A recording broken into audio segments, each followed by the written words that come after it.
country with 29 different uncommon markets. So it's very good that we have created this in principle. Our problem, however, is with the way in which this government has implemented it, and this is why I join my colleague Adhir Ranjan Chaudhary in saying we disapprove of this bill. Let me stress that the Jammu and Kashmir legislature has passed the GST bill when the opposition was not present in the assembly.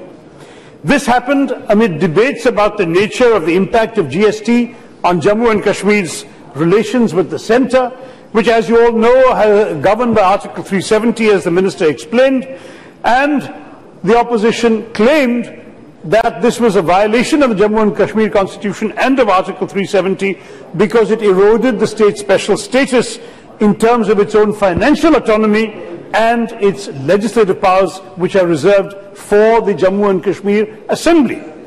Now, that's why our bill that we passed here says except in the state of Jammu and Kashmir throughout. Now, we all know the power of taxation is integral to the functioning of any government. Any changes made to such power will impact the functioning of a state. Now, the GST Act has a very serious further impact in that it alters the relationship between the state of Jammu and Kashmir and the centre. By impinging upon the power of the state to impose taxes, you are violating a fundamental power of that government. Now, the Jammu and Kashmir state derives its power of taxation from the constitution of J&K, while the centre derives the same power from our constitution, Article 246. This is a very important distinction that the Minister, despite being a lawyer, did not mention. By extending GST to Jammu and Kashmir, the centre gains effective control of the taxation in the state. And that was, of course, something reserved by the Constitution to the state government. The powers of the GST Council are far-reaching. Jammu and Kashmir has not been guaranteed any protection that would be commensurate with its special status. That's why we saw widespread protests in the states, Mr. Deputy Speaker. The umbrella body for trade, commerce and industry, the Jammu and Kashmir Coordination Committee, opposed the bill for this reason. A state like J&K must be approached with sensitivity. We have not seen much sensitivity in this government's handling of Kashmir. The centre's indifference to the opposition boycott, the criticism of the trade body, the coordination body there, all of this was ignored, and it could signal future problems that the Treasury benches should be paying attention to. The Chief Minister's act of seeking a special exemption for certain goods and services after the bill was passed is very peculiar. It should have been done certainly before the bill was passed. In fact, the opposition's confidence might have been built if the government itself was capable of recognizing that some exemptions were required. Now, the state government passes the bill and then asks for exemptions. If the state government actually intended to secure these benefits or exemptions for the state, shouldn't it have deliberated upon these issues before the bill was passed? Should it not have asked for an amendment in the Jammu and Kashmir Assembly? These are important questions, Mr. Deputy Speaker, that this government has not addressed in the Minister's opening remarks. The state has been dealing with conflict for a long time, and we must absolutely not subject it to any measures that could worsen its stability. GST has been moved by the government in extreme haste.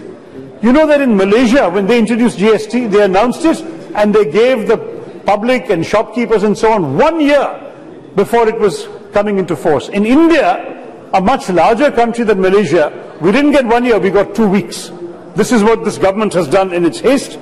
The GST network, which is the IT backbone of the GST system, is a shambles. When GST registrations began in June, there was massive confusion as businesses didn't quite know what to do. They tried to begin the process of migrating to the new system. They met technical glitches in the process. The OTPs were not working. The website crashed multiple times, and the responses were delayed as a result by the government. Stories of system failures have been frequent. In fact, I think we all know even our own tax returns, and we are not under GST, we've been given 5 days more because their systems are failing. How can they impose a GST network on the country in this level of preparedness?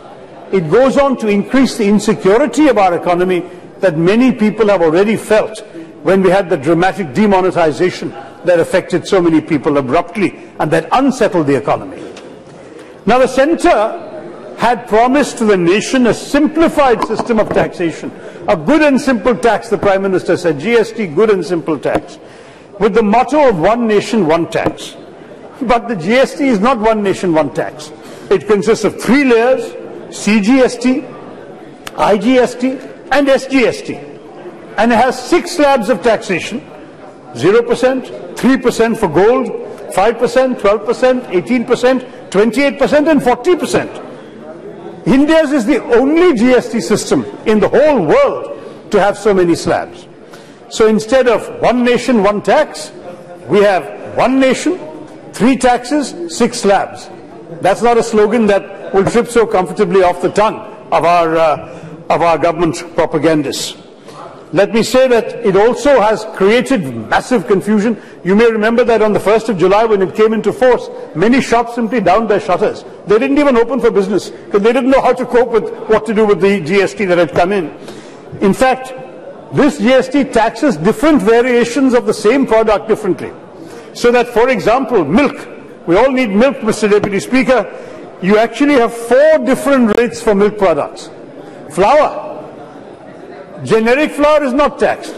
You put a brand on a packet, immediately 5%. It's extraordinary. In fact, pastries, sweet biscuits and cakes are taxed at 6%. But if it has a chocolate covering, suddenly it comes to 12%. Now, I'm very curious about what the minister has against chocolate. But just merely putting an icing of chocolate on the cake, you get an extra tax. This is, frankly, Mr. Deputy Speaker, this is irresponsibly complicated. It is far more complicated than it needs to be. And on top of that, these tax slabs are only announced just as the tax was being rolled out, which left little or no time for a small trader to prepare himself for the changes that will now be necessary in the accounting and the filing of returns.